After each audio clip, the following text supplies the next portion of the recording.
1 Tessalonisense 5.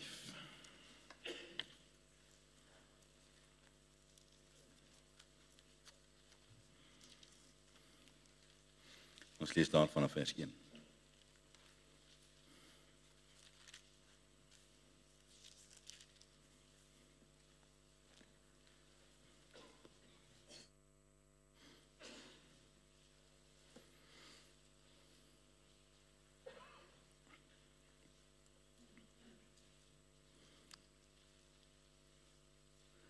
Ek hoor nog bladsye.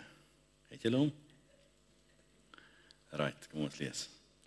Maar oor die tye en geleenthede, broeders, het julle nie nodig dat aan julle geskryf word nie, want julle weet self baie goed dat die dag van die Here kom, net soos 'n dief in die nag. Want wanneer hulle sê vrede en veiligheid, dan oorval 'n skielike verderf hulle, soos die baringsnood 'n swanger vrou, en hulle sal sekerlik nie ontvlug nie. Maar julle broeders is nie in duisternis, dat die dag julle soos 'n dief sou oorval nie. Julle is almal kinders van die lig en kinders van die dag. Ons is nie van die nag of die duisternis nie. Laat ons dan nie slaap soos die ander nie, maar laat ons waak en nugter wees, want die wat slaap, slaap in die nag, en die wat dronk word, is in die nag dronk. Maar laat ons wat in die dag is nugter wees, met die borswapen van geloof en liefde aan, en as helm die hoop op die saligheid. Dis die verlossing, né? Want God het ons nie bestem tot toorn nie, maar om die saligheid te verkry deur ons Here Jesus Christus, wat vir ons gesterf het, sodat ons, of ons waak het of ons slaap, saam met hom kan lewe. Daarom, bemoedig mekaar, en bou die een die ander op, soos julle ook doen. Tot daar lees ons uit die woord van die Here, en vertrou ons die Here dat hy hierdie woord aan ons harte sal kom seën. Nou in hierdie gedeelte vind ons nou 'n beskrywing van die groot gebeurtenis in die wêreld se toekoms. Die groot gebeurtenis waarvoor die hele wêreld eintlik met baringsnood sit en wag. Tot die skepping wag vir hierdie geleentheid, wanneer die dag van die Here sou aanbreek. En ons lees nou van hierdie gebeurtenis, van die koms van die Here. Die dag wanneer God se besoeking oor hierdie aarde sou kom. Die koms van die Here, en ons weet dat hy gaan kom om sy bruid te kom haal, om by hom te wees. En dan is daar 'n tweede fase wat hy met sy bruid gaan kom en sy voet op die Olyfberg gaan sit. En is dit hierdie tyd van daardie 7 jaar, van daardie eerste dag wat hy kom om sy bruid te kom haal, tot aan die einde dan wanneer hy kom om sy voet op die Olyfberg te sit, wat dit hierdie gebeurtenis plaasvind. En wanneer God die goddeloosheid van hierdie wêreld gaan wreek. Elke deeltjie van Babylon sal baksteen vir baksteen afgebreek word, dat daar van niks maar niks sal oorbly nie, want God se geduld het opgeraak met hierdie wêreld. En God se genade het klaar geraak met die boosheid van hierdie wêreld, met mense wat die bloed van Christus vertrap, met mense wat die genade van God minag. En daarom is hierdie 'n groot dag wat kom in hierdie wêreld. Nou Markus 13 vers 26 sê, dan sal hulle die seun van die mens op die wolke sien kom, met groot krag en heerlikheid. Dis daardie dag, wanneer die Here Jesus op die wolke gaan kom, om sy kinders te kom haal, sodat ons kan weet waar hy is, sodat ons saam met hom kan wees, en sodat ons saam met hom kan wees vir ewigheid, van daar af vorentoe. En wat 'n wonderlike belewenis, om te dink dat daar so 'n dag vir ons wag. Dis die dag, waaroor dit alles vir ons gaan. Maar die woord van die Here sê vir ons, in ons geleesde gedeelte, in vers 11, bemoedig mekaar, en bou die een die ander op, soos julle ook doen. Nou een van die temas in hierdie gedeelte, praat hy die hele tyd van hulle en van julle, en ons moet nou self vir ons die vraag afvra, is ons deel van hulle, of is ons deel van julle? En dit is nog 'n redelike affære julle, want jy weet mos hoe werk dit, hulle het gesê, en julle het gedoen. Nou as jy besef dat jy al verlore was, en as jy besef dat jy op pad was hel toe, en dat die Here jou kom losskeer het van die bande van sonde, omdat jy berou gehad daarvoor en dit voor hom kom bely het, en hy jou kom was het met sy bloed, en jou sy kind kom maak het, en jou 'n nuwe skepsel kom maak het, dan het hy jou gebring tot op die plek van julle. Maar as jy nog nie daardie belewenis het nie, as die Here nog nie jou lewe kom verander het nie, dan is jy nog deel van die hulle in die Bybel. 1 Tessalonisense 4 vers 16 sê, want die Here self sal van die hemel neerdal met 'n geroep, met die stem van 'n aartsengel, met die geklank van die basuin van God, en die wat in Christus gesterf het, sal eerste opstaan. Daarna sal ons wat in die lewe oorbly, saam met hulle die wolke weggevoer word, die Here tegemoet in die lig, en so sal ons altyd by die Here wees. En dan sê hy weer 'n keer, vir die tweede keer in hierdie selfde boek, bemoedig mekaar dan met hierdie woorde. Jy sien, nooit ooit was die boodskap van die dag van die Here veronderstel om iets te wees om mense mee 'n pak slaag te gee. Nooit ooit was die boodskap van die dag van die Here veronderstel om angs te wek in harte of om mense te ontstel of mense vreesagtig te maak nie. Dit was nog altyd veronderstel om 'n gedagte te wees wat gedeel word om mense te bemoedig. Hou aan om aan te hou. Moenie angstig word wanneer die lewe rondom jou gebeur nie. Moenie bang word wanneer die lewe rondom jou gebeur nie. Moenie dink dat jy geestelik hoogmoedig kan wees omdat jy gereed is maar ander nog nie gereed is nie, maar word bemoedig uit hierdie woord uit. En daarom sê die woord vir ons moet mekaar bemoedig. Nou, ons het in die afgelope tyd nou baie dinge gehoor rondom hierdie dag. Dat hierdie dag van die Here vinnig sou naderkom. En dat hierdie dag die 23 September sou wees of dalk die 24 sou wees, afhangende waar jy in die wêreld sou wees. En daar's al baie dinge wat hier rondom gesê was. En as jy gewas is in die bloed van die lam, en as jy waarlik kind van God vandag is, en as jy die getuienis in jou hart vandag het, dan kan jy uitsien met reikhalsende verwagting na hierdie wonderbare dag. Iemand sê op 'n stadium dat sy siel rig sy lewe. Wel, ons moet juist ons siel aan God te vertrou, sodat God ons lewens vir ons rig. Want as jy gaan toelaat dat jou siel jou lewe vir jou rig, is jou pad hel toe, sê die woord van die Here. Maar vriende, juist daarom het ons God so nodig. Juist daarom het ons hierdie aanmoediging nodig om dit diep in ons harte te bære. Want as God ons lewend gemaak het ons iets om na uit te sien. En ja, vriende, ongelukkig is die lewe waarin ons is 'n moeisame lewe. En die dag waarin ons onsself vind is vol uitdagings, vol slegte nuus. En ons persepsie van die lewe is nou letterlik soos daardie beeld op die skerm. Dit is so amper half bietjie onseker wat wag vir ons net ander kan die horison. Soms kyk ons na die lewe en ons weet nie wat wag môre nie. Die ekonomie is onseker, die samelewing is onseker, familie is onseker, dinge in die lewe is onderste bo, al die kante toe is dit deurmekaar. Vir baie mense voel dit of die lewe lank is, uitgerek is, soms stoksiel alleen is, soms woes en leeg is, soms moeisaam en swaar is. Ja, vir baie mense voel dit of 'n mense elendige bestaan moet maak. En daarom moet 'n mens hierdie bemoediging diep in jou hart bære.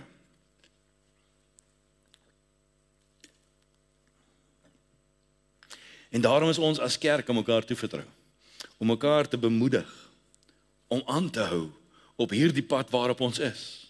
Filippense 2 vers 12 sê vir ons baie mooi, daarom, my geliefdes, werk julle eie heil uit met vrees en bewing voor die Here. Ja, ons het 'n verantwoordelikheid, elkeen vir onsself.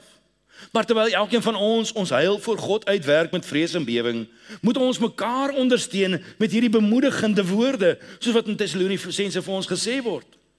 Vir jou en vir my is daar 'n wonderlike voorsiening van krag.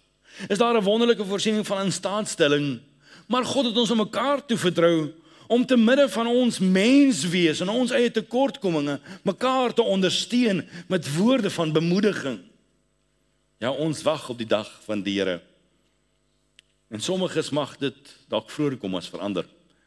Maar vir die wat in die lewe oorbly, kom dit letterlik 'n dag van die Here, en vir ander wat dan sou voor die tyd sterwe, kom daardie dag vir jou vroeër. So kom ons kyk na wat hierdie bemoedigende woorde behoort te wees. Want hierdie woord leer ons dat ons mekaar daarmee moet ondersteun, te midde van moeisame lewe, te midde van die verkeerd wat rondom ons gebeur, reg wat verkeerd geword het en verkeerd wat reg geword het, te midde van soveel wat onbeheerbaar rondom ons is, te midde van alles wat 'n mens so kan verblind in die lewe, kan meesleur in die lewe. Die Engelsman sê wat 'n mens so kan consume. En nou kom praat Paulus oor hierdie gedagte.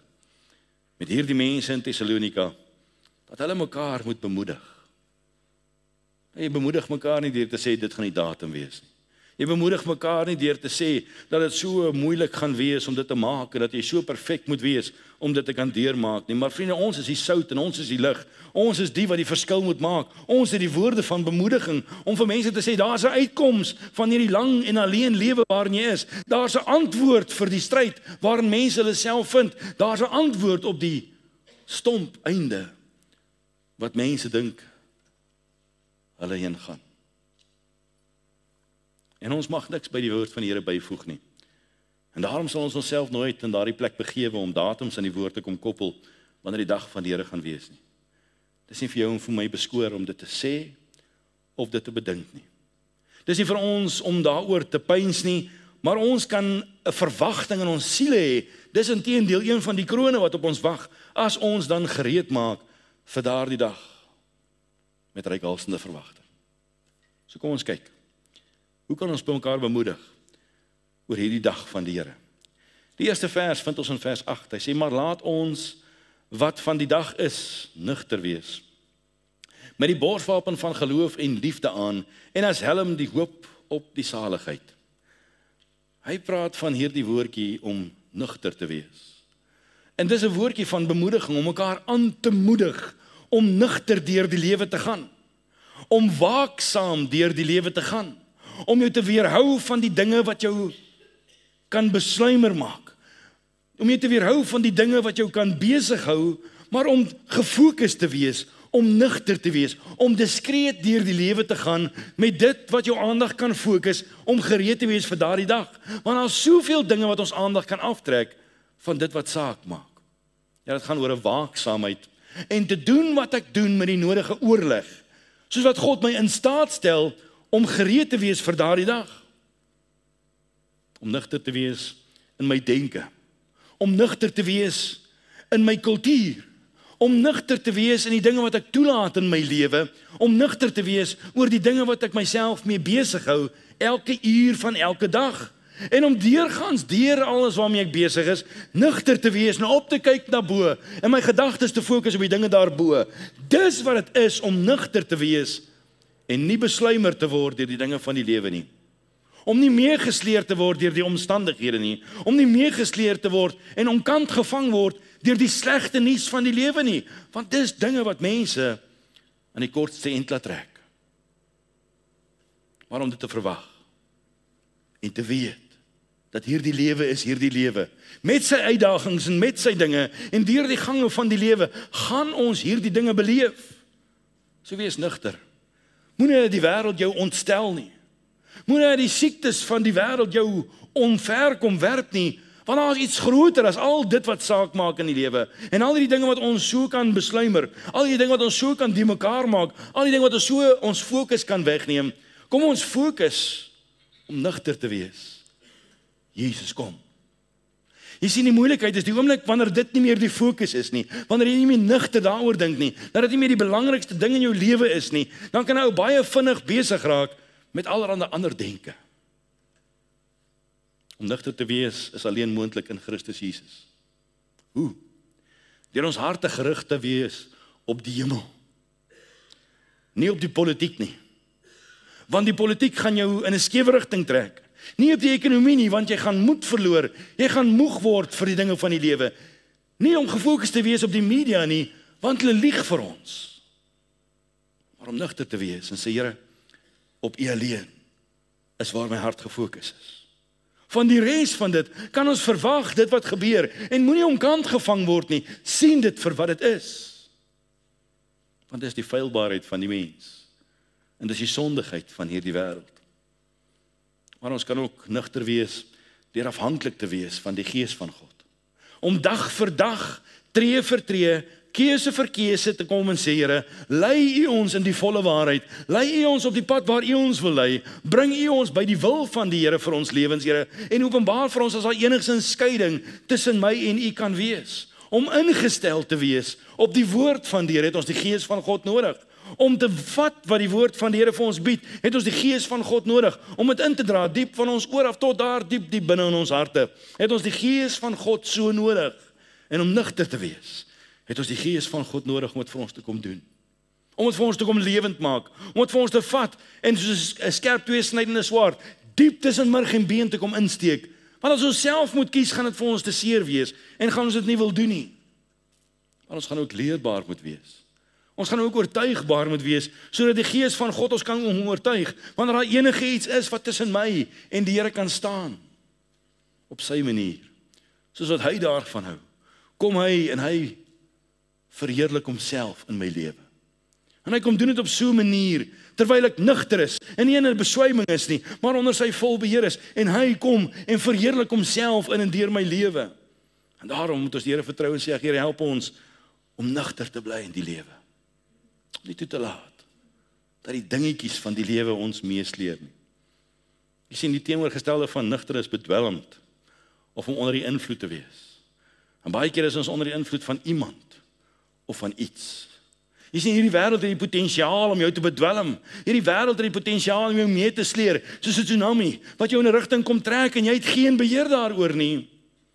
Die lewe het 'n manier om jou te oorweldig, net soos 'n bottel rooi wyn. En die woord van die Here sê, wees versigtig vir hom, want hy pik soos 'n slang.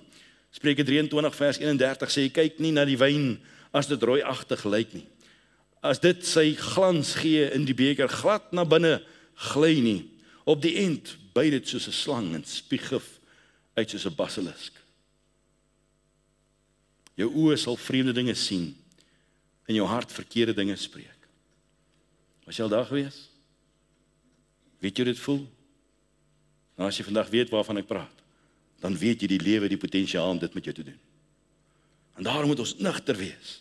En ons moet mekaar aanmoedig om nugter te dink oor die lewe, nugter te dink oor ons belange, nugter te dink oor ons prioriteite, nugter te dink oor wat ons doen en waarom ons doen en hoe ons dit doen, sodat die lewe ons nie kan meesleer nie.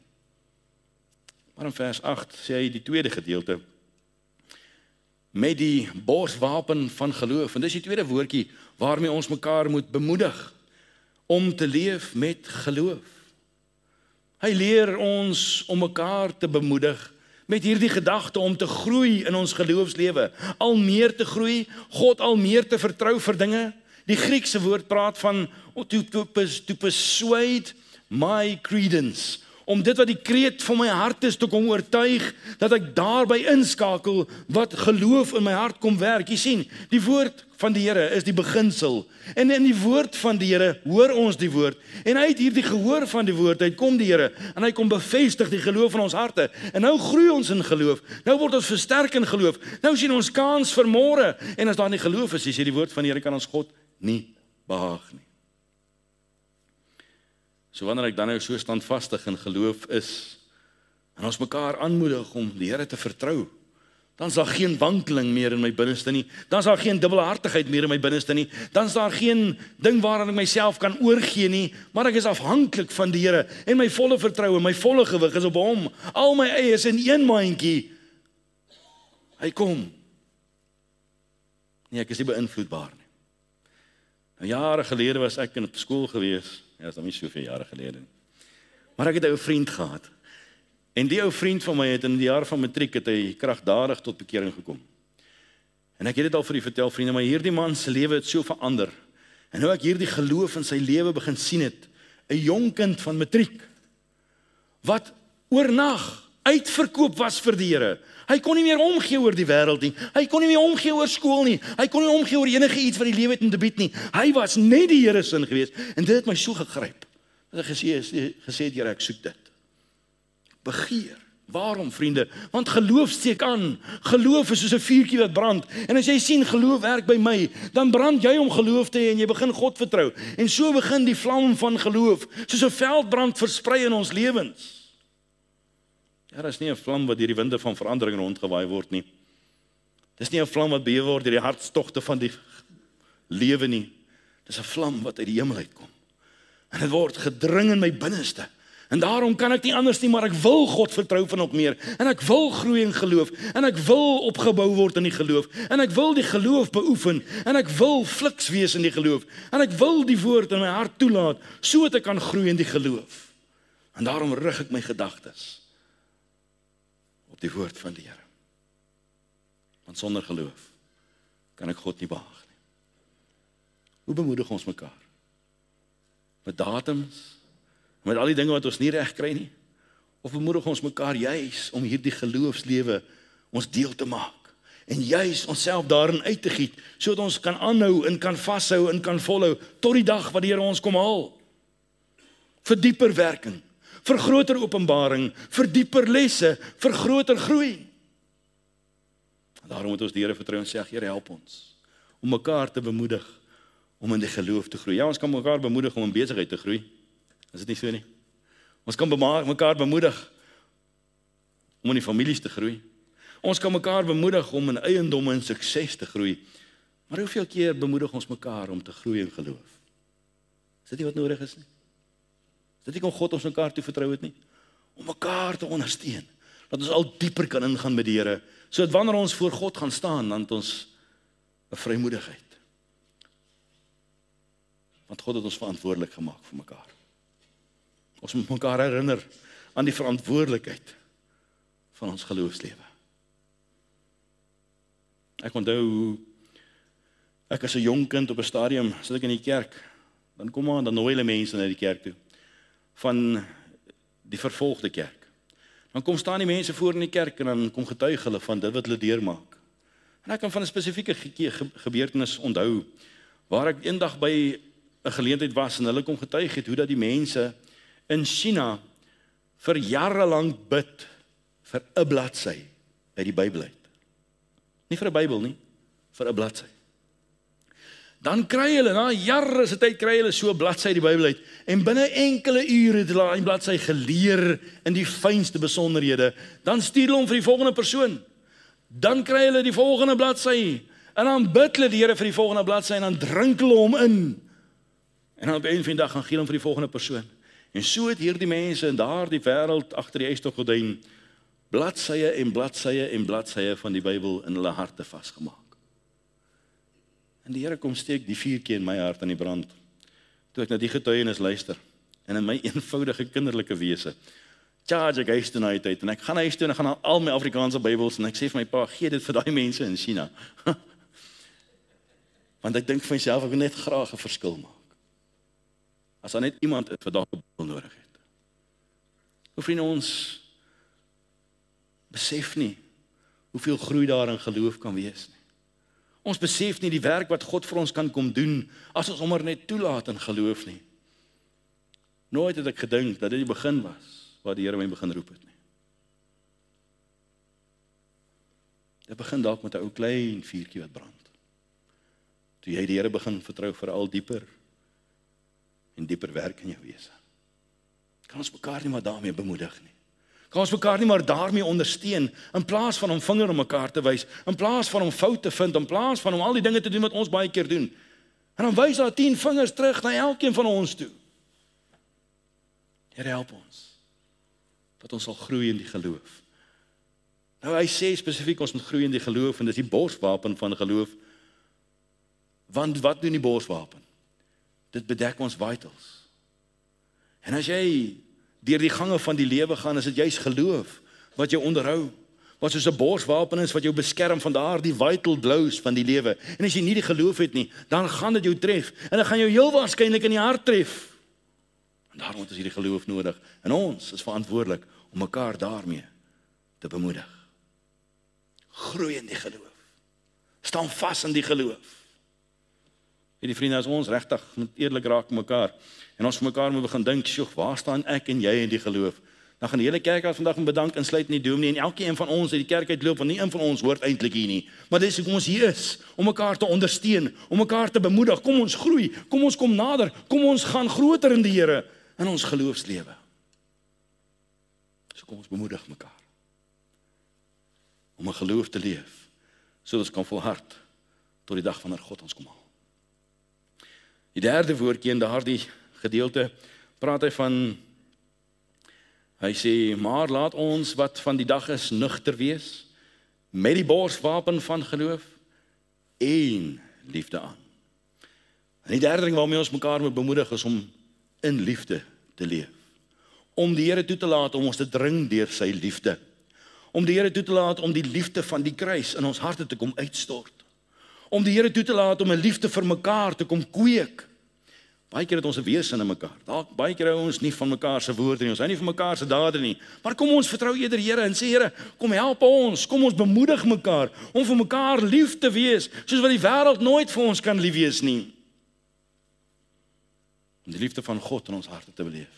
Om 'n liefde vir God in ons harte te beleef. Om 'n liefde vir die woord van God in ons harte te beleef. Om 'n liefde vir die koms van die Here in ons harte te beleef. Om 'n liefde vir die saak van die Here en die werk van die Here en die kinders van die Here in ons harte te beleef. Om 'n liefde vir verlore gaande siele te kan kweek. En wat ek ook al doen, te doen ter wille van die liefde wat God in my hart kom uitstort het. Dit gaan oor 'n ander vlak van bemoediging. Wanneer die lewe tref, om gedring te word deur 'n hart van liefde en omgee, om mekaar te wil bedien, en mekaar te wil ondersteun, en mekaar te wil optel, toe ons stikkend en seer en moedeloos was. Maar baie maal sit 'n mens in kerke, en almal sit en wag vir iemand om my op te tel. En almal sit en wag, dat ek maar net gehelp word. Maar onthou, die Here wys vir ons baie keer, dat daar 'n gaping is van hierdie liefde, sodat ons juis die liefde kan leef. En ons kan mekaar bemoedig deur hierdie liefde, en ons kan mekaar ondersteun deur hierdie liefde, en ons moet God vertrou om vir mekaar te ondersteun daarmee, dat ons so sal leef. Waarom, vriende? Want die liefde is blind, sê die woord van die Here. So wanneer die liefde blind is, dan kan ek nie omgee oor die duitjies, en die daadjies en die goetertjies nie, maar ek is oorgegee, want die liefde van God dring my, en ons moet mekaar bemoedig. Laat die liefde van God jou dring.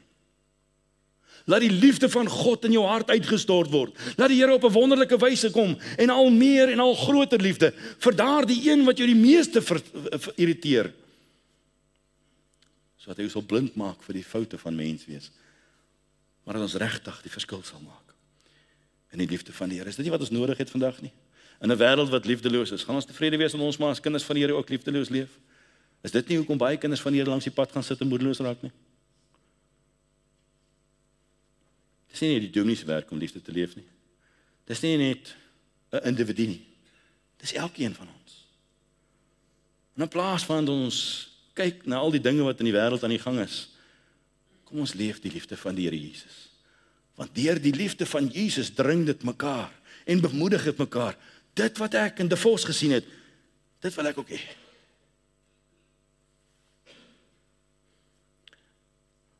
Kan ons mekaar maar aanmoedig om in liefde te leef. Die volgende een wat ons raak lees, vind ons in vers 8.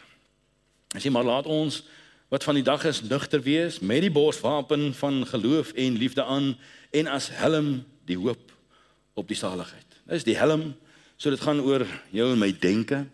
Dit gaan oor daardie versekerdheid dat ek nie 'n kophou sou kry in die oomblik toe dit saak maak dat ek die saak van die Here gemis het, dat ek die waarheid van die woord gemis het en dat ek nooit reg was om God te ontmoet nie.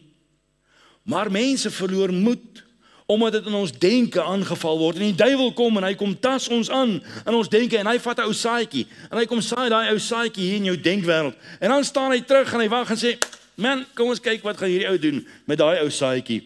En dan los hy jou verder. Hy karring nie verder met jou nie, want hy weet wat jy gaan doen met daai ou saadjie wat hy geplant het. En môre oor môre as jy moeg en moedeloos en jy sit langs die pad, want daar's 'n saadjie geplant gewees in jou gedagtewêreld en jou duiwel het vir jou omkant gevang. En jy het hopeloos geword. Dit gebeur wanneer siekte oor ons pad kom. Dit gebeur wanneer slegte nuus oor ons pad kom. Dit gebeur wanneer dinge nie uitwerk in die lewe soos dit moet uitwerk nie. En jou duiwel kom en hy plant 'n saadjie en ek en jy gaan in self-destruction mode. Daarom moet ons nie hoop op die tydelike dinge nie. Maar ons moet hoop op dit wat op ons wag. Ons moet hoop op daardie salige hoop. Op daardie werk wat hy van ons bring. Ja, vriende, dis 'n werklikheid. Jong, hierdie lewe het 'n manier om ons mee te sleer. Hierdie lewe kan stoksiel alleen wees. Hierdie lewe kan swaar wees. Hierdie lewe kan moeisaam wees, maar daar's een wonderlike waarheid. So droog soos wat die lewe is een enkele ou blomblaartjie wat groei in hierdie dorstreke genoeg om vir 'n mens hoop te gee. Vriende, as 'n mens met die saak van die Here besig is, in dorre streke, dan sien jy daar 'n lewe blaartjie uitspruit uit die dorste omgewing het. En dit gee vir 'n mens moed. Dit gee vir 'n mens hoop. En ek en jy moet ons hoop so in die Here vind. Hoe lyk die hoop waarin jy vandag vashou? Is dit daardie hoop wat in jou beursie is? Is dit daardie hoop wat jy een keer 'n maand kry, ons noem dit 'n payslip? Is dit daardie hoop van nog 'n geleentheid van vakansie gaan hou, nog 'n oomblik van saam wees saam met 'n geliefde? Is dit daardie geleentheid waarvoor jy wag, waar jy miskien nog 'n belegging kan maak of nog iets kan bereik? Is dit daardie sukses wat jy wil behaal? Ja vriende, ek het gehoop daarop. Ek het gesê eendag as ek op daardie punt van my lewe kom, sal ek alles vir die Here gee. Toe het ek gesê nee, as ek uit die skool uit is, sal ek alles vir die Here gee. Nee, Here, as ek eendag sukses maak van alles, dan sal ek alles vir die Here gee. Nie omdat ek alles vir die Here wil gee nie, want ek wil sukses haal. Want ek het hoop gevind in sukses. En op 'n stadium sit ek eendag in, toe alles op een dag gebeur en die geleentheid van 'n leeftyd voor my deur staan. Toe sit as die Here reg langs my sit en vir my sê, "Oké Johan, hoe lyk die hoop waarin jy vashou? Gaan dit 1000 wees? Gaan dit 1 miljoen wees? Gaan dit 10 miljoen wees?" Nou, as mense in die filmwêreld kyk, dan sê hulle altyd hierdie woorde, elke ou het sy prys. Wat is die prys van jou hoop? Wat is die prys van jou liefde? Wat is die prys van dit wat God in jou lewe mee besig is? En nou vriende, ons kan so maklik hoop verloor, as ons nie 'n ewige hoop het nie. Ons kan so hoop verloor wanneer ons nie 'n ewige erfenis hoop het nie. Ons kan so hoop verloor wanneer ons uitsien na die dinge van hier en nou en nie na die ewigheid nie. En daarom moet ons mekaar aanmoedig. Moenie hoop verloor nie. Kyk na bo, sien die koms van die Here, want die koms van die Here is bitterlik naby. En daarom moet ons 'n verwagting koester met groot sekerheid in ons harte. Vers 9 sê: "Want God het ons nie bestem tot toorn nie, maar om die saligheid te verkry deur ons Here Jesus Christus." En dis die volgende ding waarmee ons mekaar kan bemoedig. Ek en jy is nie bestem vir die toorn van God nie. As kind van God, as jy die getuienis van Christus in jou hart het en die gees van God saam met jou gees getuig dat jy kind van God is jy as kind van die Here nie bestem vir die toorn van God wat oor hierdie aarde kom nie. Wanneer hy sy genade van hierdie aarde terugtrek, wanneer hy sy toorn oor hierdie aarde kom uitstort, is dit nie bedoel vir die kinders van die Here nie. En dis 'n wonderlike bemoediging vir jou en vir my, om vas te hou daaraan. Here, voor daardie dag kom, gaan nie ons kom wegruk. Voor daardie dag kom, gaan nie ons kom wegneem, want ons is nie bestem vir die toorn, Here.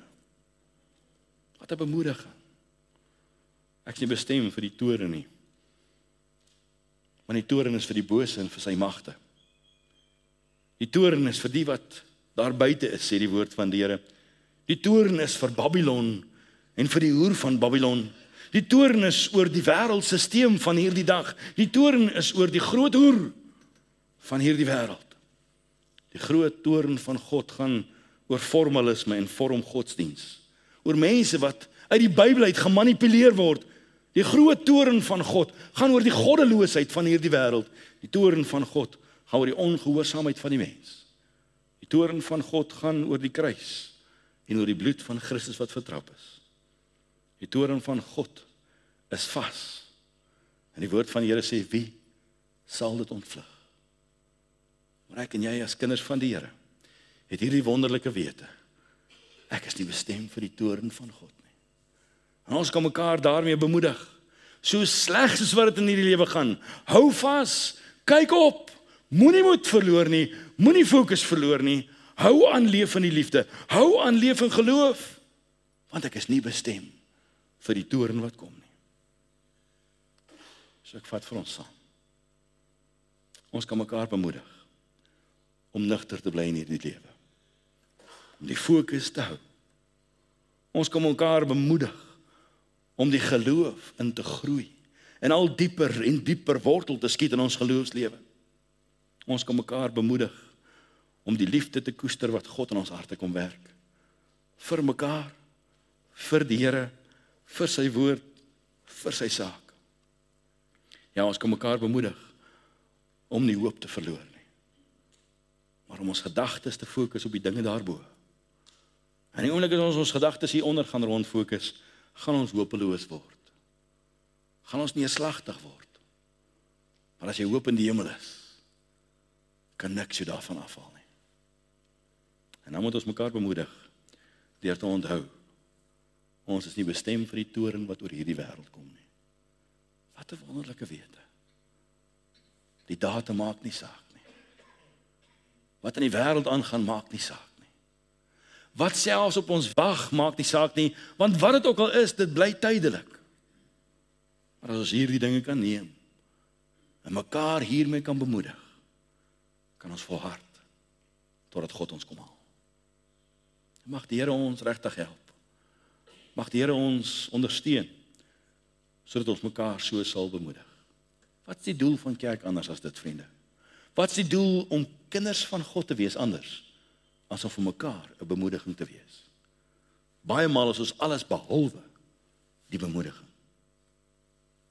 So mag die Here ons help. Laat ons dit so sal leef tot eer van die Here. Kom ons buig ons harte. Kom ons bid saam. Ons hemelse Vader, ons eer U vandag vir die wonderlike wete dat U vir ons al die tekens van die tye kom wys. En dat ons nie in die duisternis hoef te wees nie, Here, ons weet die dag van die Here is naby. En daarom kan ons mekaar bemoedig. Daarom kan ons mekaar ondersteun, Here. Daarom kan ons mekaar help om te kan volhard. So Here, help ons en herinner ons om mekaar te bemoedig, om nugter te bly in hierdie lewe. Help ons, Here, om mekaar te bemoedig. En dalk is dit die enigste rede hoekom U ons hiernatoe bring, om vir iemand daar te wees wat dalk langs die pad sit en moeg raak, om juis 'n woordjie van bemoediging te kom spreek. Om te groei in die geloof. Om te volhard in die liefde. Om nie hopeloos te word deur die dinge van die lewe nie, Here, maar om altyd te onthou. Ons is nie bestem vir die toren nie. Here, U gaan ons kom haal. Wat 'n wonderlike bemoediging. En ons eer U daarvoor. In Jesus naam. Amen. Vriend, kom ons gaan 'n lied saam sing om die diens mee af te sluit. Baie dankie.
Drink 'n koppie tee na die tyd saam met ons as jy kan. Gaan in die vrede van die Here en die seën van die Here mag hy bedek en u behoed. Mag die genade van die Here Jesus Christus, die liefde van God ons hemelse Vader en die tere opsoekende gemeenskap van die Gees van God met u elkeen wees, met u elkeen bly.